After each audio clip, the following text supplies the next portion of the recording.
You. What up? All right. We got another one from MrBallen. Another one from MrBallen. And this is another top 3 places you can't go and the people who win anyways.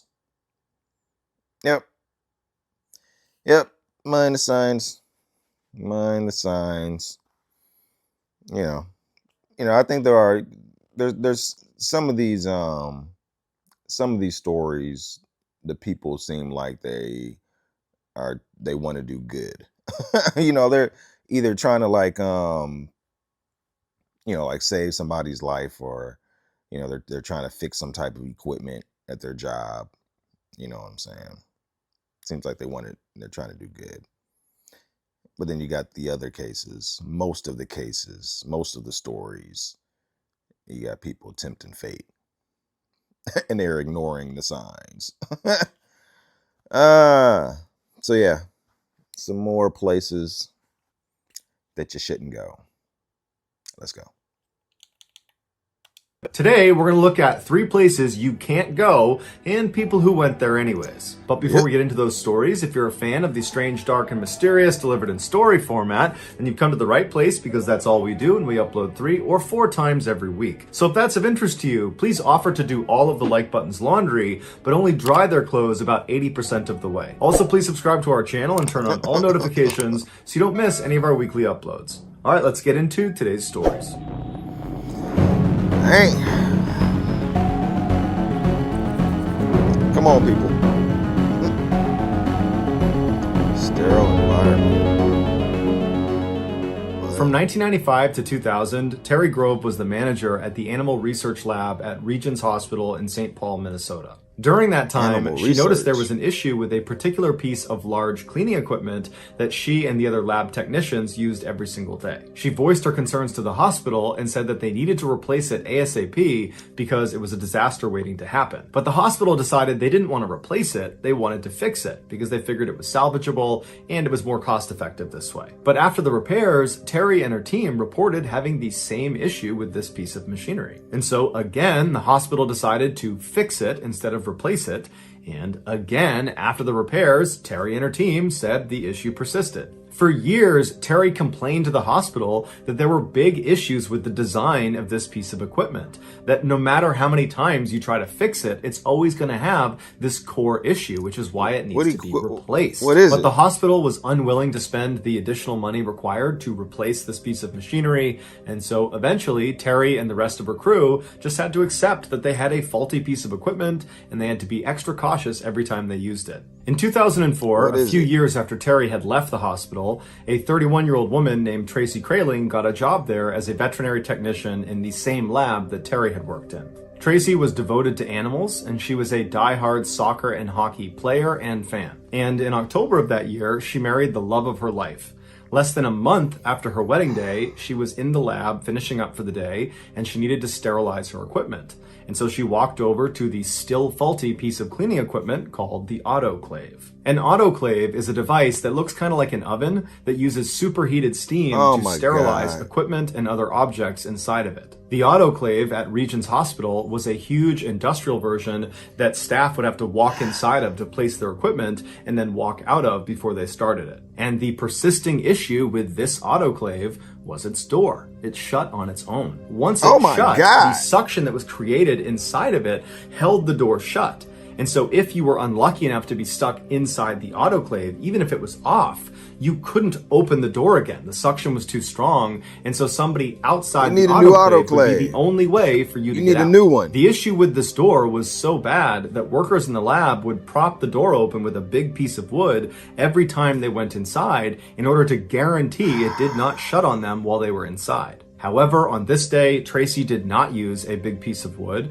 Perhaps she thought she would only be inside for a couple of seconds, but either way, when she walked inside of that autoclave, the door shut behind her and then suction kicked in and she couldn't open it again. She was trapped. And then her worst nightmare came true when the machine turned on and the steam cycle slowly began to Why did it turn on? Unfortunately, none of her coworkers had seen her go into the autoclave, and so nobody knew she was stuck, and so nobody was there to open the door and let her out. And no matter how loud Tracy banged on that door and screamed and yelled, nobody would have heard her. And so eventually this superheated steam began being pumped into this room all over Tracy. Eventually, when her coworkers found her, she was still alive, but she died within 24 hours as a direct result of her steam burns. The hospital was ultimately fined $75,000 for their role in her death.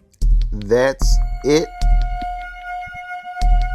If you take a trip to Hawaii, there's a good chance you'll visit the beautiful Rainbow Falls on the eastern side of the Big Island. But if you travel less than a mile upstream of those falls, you'll find an equally beautiful attraction that far less people know about, and it's called the Boiling Pots. 10,000 years ago, after a volcanic eruption, lava was flowing down the side of the mountain when it entered the Wailuku River. As the lava gradually cooled, the river water flowing all around it wound up carving out these standalone pools of water that were connected by a series of small boiling pots. These pools collectively make up the boiling pots, and they get their name because periodically the water in these pools appears to be boiling. Tourists at the boiling pots are allowed to look at the water from a safe distance on the cement overlook, but under no circumstances are allowed to actually enter the water. In 2015, Jolie Ricewig was a 62-year-old woman living in Kona, Hawaii, which is on the western side of the island. There, she owned a bed and breakfast whose main allure was that guests at this bed and breakfast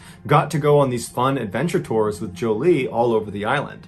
And they almost always involved paddleboarding or swimming because Jolie was an avid outdoors person and a very talented swimmer and swim instructor, and so felt comfortable leading these types of excursions. On September 14th of that year, Jolie brought one of her male guests from her bed and breakfast out for an adventure tour at the Boiling Pots. She would have known that it was an off-limits area for swimmers because there were signs up everywhere saying as much, but Jolie wasn't planning to swim in the boiling pots. Instead, she was planning to float on them on inflatable rafts. And so she and this man climbed aboard their respective rafts and began paddling around one of the upper pools, taking in the incredible view of this natural phenomenon. Doesn't she know As they were relaxing, suddenly there was this rush of water that came tumbling over the fall that dumped down into the pool they were in.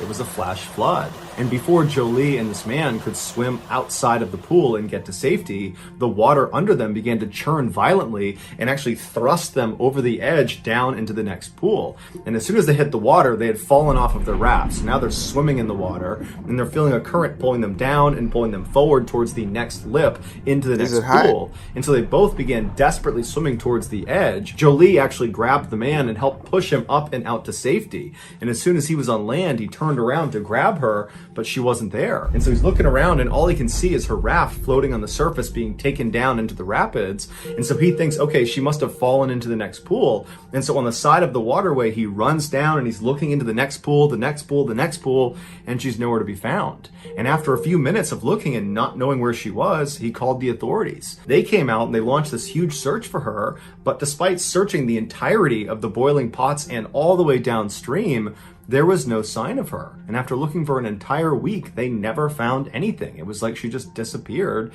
and so they turned the search off. As devastating as this was for the family to not have closure about what happened to Jolie, this was not a surprising outcome. In fact, it was almost an expected outcome considering why the boiling pots are off limits to swimmers. Each of the pools of water that make up the boiling pots is a deep, nearly vertical shaft of water, and at the bottom of it are these entrances to these underground tunnels. And these entrances are big enough for a person to slip inside of.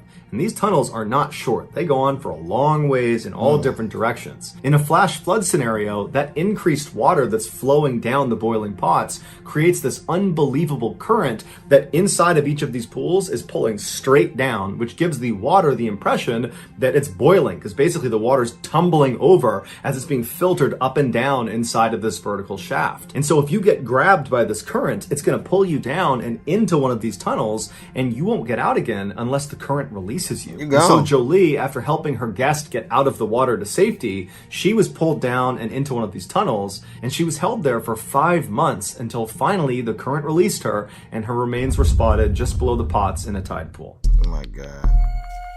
So it was a flash flood, not boiling water. Lawrence Daquan Davis, who just went by Day, graduated from a military-style high school in 2009. Following his graduation, he enrolled in Job Corps, which offers young people from a low-income background free career education and vocational training. During his time in the Job Corps program, he trained as a medical assistant, and then after successful completion of Job Corps, he applied for numerous jobs all over the place, but no medical facility was ready to hire him. For a couple of years, Day consistently tried to apply to medical facility after medical facility, but after everybody kept denying him, mostly because he lacked experience or he lacked the credentials they were looking for, he eventually realized that, it's probably not going to happen, that he should look into some other career field. And so he decided he would join the military. But when he took the military entrance exam, he failed the math portion, and so was told he can't join the military. And so Day decided he would study and retake the exam, but he knew in the meantime he needed to make money right now. He was the oldest of 4 siblings, and his mother, who had had him when she was only 14 years old, was out of work, and Day's father was not in the picture. And so Day felt like it was his responsibility to step up and help support his family. And so he did what many other people in Jacksonville, Florida did when they were struggling to find work. He went to a temp agency. Temp agencies are staffing firms that contract with employers who are in need of temporary, part-time, or seasonal workers. The temp agency hires someone like Day and then ships them off to one of their client companies when they need work. Conceptually, this employment structure works great for all parties involved. People like Day get to have a paycheck really quickly, and the companies have their short-term employment needs met on the cheap. But there's a loophole. Temp workers are legally employed by the temp agency, not by the physical location they go to do work, known as the direct employer. This is a very important distinction because it means the temp agency is the one that has to pay for insurance for the temp worker, not the direct employer. Therefore, if a temp worker gets hurt on a temporary job, the direct employer's insurance costs will not spike. Instead, the temp agency's insurance costs will spike. Meaning the direct employer knows they can be kind of reckless with their temporary workers because there's not a big penalty if they get hurt on the job. This loophole doesn't mean much if the temporary worker is being asked to be a receptionist where it's totally safe.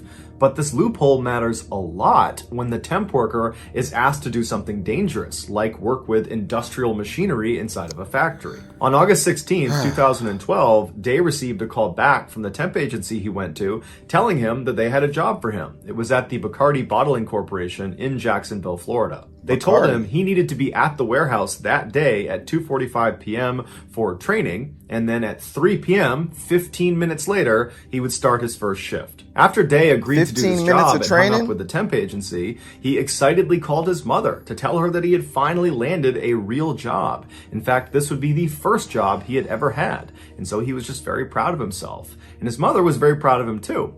And so Day asked her, would you give me a ride to Walmart so I can pick up some things I need for work? I need a white shirt, I need khaki pants, I need these special industrial boots. And so his mom said, absolutely. She swung home, she picked him up. The pair went to Walmart, they picked out his whole outfit. And then from Walmart, his mother just drove him directly over to the Bacardi factory to begin his first day. Day went inside, and just a couple of minutes later at 2:45 p.m., he was shown a very short safety video. That would be all the training he received. Day was brought into Bacardi to be a warehouse clerk, which basically meant he would do odd jobs around the factory that didn't require a lot of skill. And so after he watched this training video, he was told to head down to the bottling line to watch all of the bottles as they went by to make sure the labels were put on properly. Before he headed down to the floor, Day stopped in the bathroom and took a very proud selfie of himself to commemorate the start of his first shift at his first job ever. He sent the picture to his fiance, put the phone in his pocket, and then headed out the door down to his first workstation. There was a section of the factory that initially Day was not working in, where there were these huge machines called palletizers that took the finished bottles of rum and stacked them into what are called pallets so they could be shipped off to stores. These palletizers are 2-story pieces of heavy machinery where the top story is just catwalks where the palletizer operator can manipulate the machines, and then the first floor is where the rum actually comes into the machine and is moved around and stacked on these big metal platforms. Sometimes as the rum comes in on the conveyor belt, they will fall off and smash on the ground. This started to happen about 90 minutes after Day took that selfie in the bathroom. The palletizer operator, after seeing the broken glass, called out over the radio that he needed a temp worker to come into that section of the factory and help him. Day's supervisor at the bottling line told Day to stop what he was doing and go over and help pick up the glass. There is a security camera video of Day running into the section of the factory where all the palletizers are, making himself obviously available to help pick up this glass. And the operator sees him and immediately turns. He's up on the catwalk and he points down towards the first floor, clearly telling Day, you need to get down there. That's where the glass is. Go sweep it up. Day immediately walks around and goes down to the first floor of this machine and begins working. A couple of minutes later, Day comes back up to the catwalk and he looks visibly confused. He's scratching his head and just everything about his body language says something is wrong. Now, we don't know for sure what Day says next because there's no audio in this video, but he's clearly asking a question to the operator and also to a supervisor who's now in frame. And it looks very much like he's asking clarifying questions. Like he's confirming, you want me to go down there right into that space down there and clean the glass up? That's what you want me to do? Safe? And clearly the operator and the supervisor have no time for questions from Day. They just want him to get this done. And so there's kind of a tense interaction between the two parties before Day ultimately just decides, okay, I'll just go down and do what they asked me to do. And so Day again goes back around and you see him go down into the first floor to continue cleaning this glass. And after a few moments, the supervisor and the operator, who don't realize Day is still down there, they turn the machine back on. Bro. And after a couple of seconds, they hear a scream coming from the first floor. They look over the railing down there and they see Day. The broken glass that needed to be cleaned up was located directly underneath this metal platform that lowered the built pallets that weighed 2,000 pounds all the way down to the floor before they were shipped off and out the door. In order for Day to actually get down in there and clean this glass up, he needed to crouch way down and practically crawl on his stomach to get into this tight space. While he was in there, the machine turned back on again, and he wasn't able to crawl out fast enough before this platform and 2,000 pounds of rum pressed him into the ground. It would be the equivalent of crawling on your stomach into the bottom of an elevator shaft and then having the elevator car come down and mechanically be lowered flush to the bottom with you in there. The palletizer operator and the other supervisor immediately spring into action and try to reverse this platform up off of Day, but they can't do it. And so they grabbed a metal pry bar and they tried to pry the platform off of him, but that didn't work either. And so finally, when emergency crews did show up and were able to get this platform up off of Day, it was too late. He was already dead. In any factory where a worker needs to go inside of a machine that could maim or kill them if it turned on, they go through what's called a lockout or tagout procedure before stepping foot inside. All it is they completely incapacitate that machine. Day had no idea about lockout tagout procedures because the only training he got was a 15-minute video that didn't touch on them. And so although Day definitely had reservations about going down underneath this machine, he wanted to make a good first impression on his first day of work at his first job ever. And so he pushed his reservations aside and went down below, believing the supervisor and the operator were looking out for him. When in reality, they, like all of the other managers and supervisors inside of this warehouse, had been trained to prioritize productivity over safety. And so while they definitely knew the lockout tagout procedures, they chose not to do them because that slowed down productivity. And so in this unfortunate example where Day is kind of like a second-class citizen within the Bacardi plant because he's a temp worker, his safety was thrown out the window in favor of reaching a quota. And it got him killed. Bacardi was ultimately fined $192,000, but after they improved their safety compliance,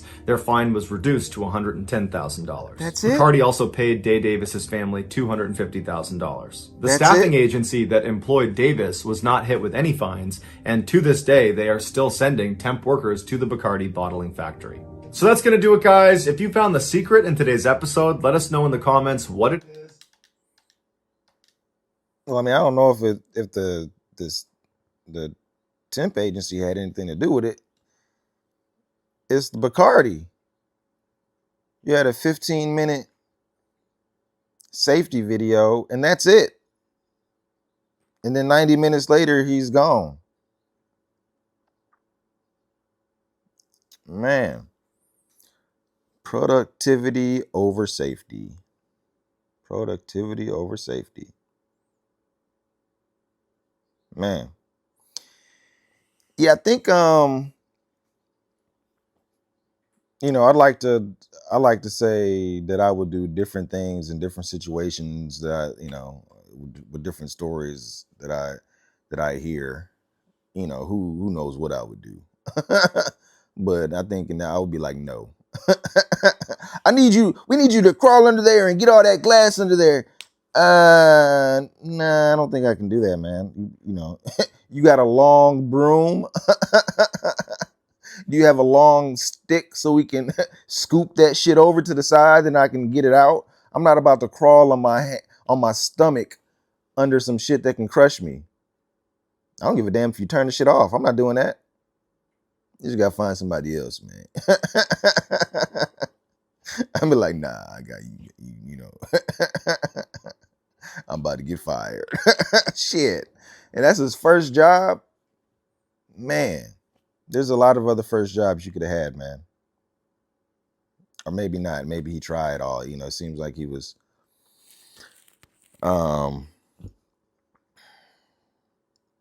trying hard. Man. Treated like a second-class citizen worker. Man. Because you're not insured. They don't care about you. That's crazy. And this got to be, damn, man, this got to be different.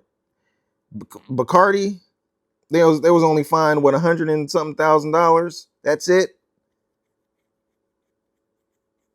And then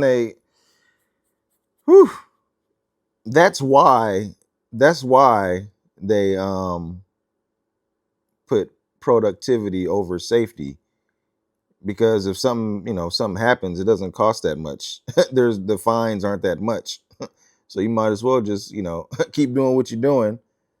And Bacardi is like, they're not the only ones. We've seen numerous businesses, put productivity over safety. Man, oh, that's crazy. Then the second story, boiling pots. Just from the name, I was like, man, they're about to get, the water's about to boil them.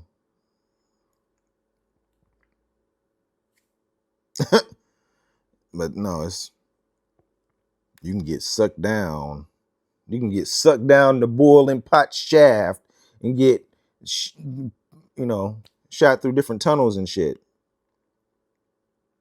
Underwater caves. But what's her name? Jolie, was that her name? I believe. Wasn't she? She knew that area. So she should have known what could have happened. Everybody else did. We're not going to go in the water. We're just going to play around on some floaties, on some rafts. Come on, man. That's what I'm talking about. You tempting fate. You playing around. You playing around with fate. Like, come on. That's not the first time they did that either, or she did that many times. And just so happens that a flash flood. They probably would have been okay if it wasn't for the flash flood. That you got to know that a flash flood is possible in that area. Man. Yeah. That's the boiling pots. Why would you even want to be close to that water if it could be boiling? I'm guessing it only boils at certain times, or certain times of the day or year or whatever. And maybe when it was in the water or floating on the water, it wasn't boiling. But like I said, you playing around with fate. You playing around. Stop playing with fate. Damn. In the first story, that's another productivity over safety. I forgot what the name of the machine was, or equipment was, or whatever it was. Get a new door, or get a whole new thing. Like, what the hell? Like, that seems like the worst thing to be malfunctioning on some equipment like that. The door. You can get locked in the door. It's like, okay, we can get locked in this room on accident. Well, it's not just a room, it's It's it steams you to death.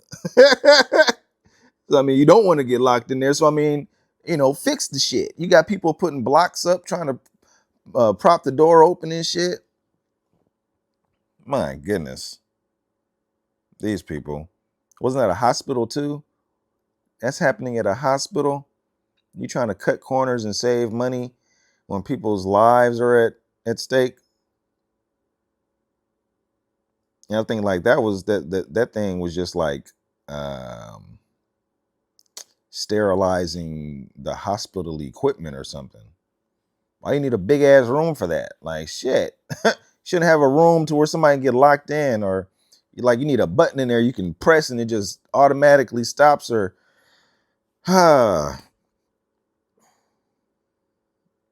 all those job accident cases when somebody tries to fix equipment or equipment's faulty, they all seem similar. They all seem the same. Companies, businesses, hospitals and shit, they trying to cut corners, save money, costing people lives. Oh man. Yeah. The last story, I like to think that I would have just, when if they told me to go up in there and go up under there and clean the glass, I would have just said no. That's what I would like to think I would have done. But when you need a job, when you need a job, you're gonna do the job. So, but man, yeah.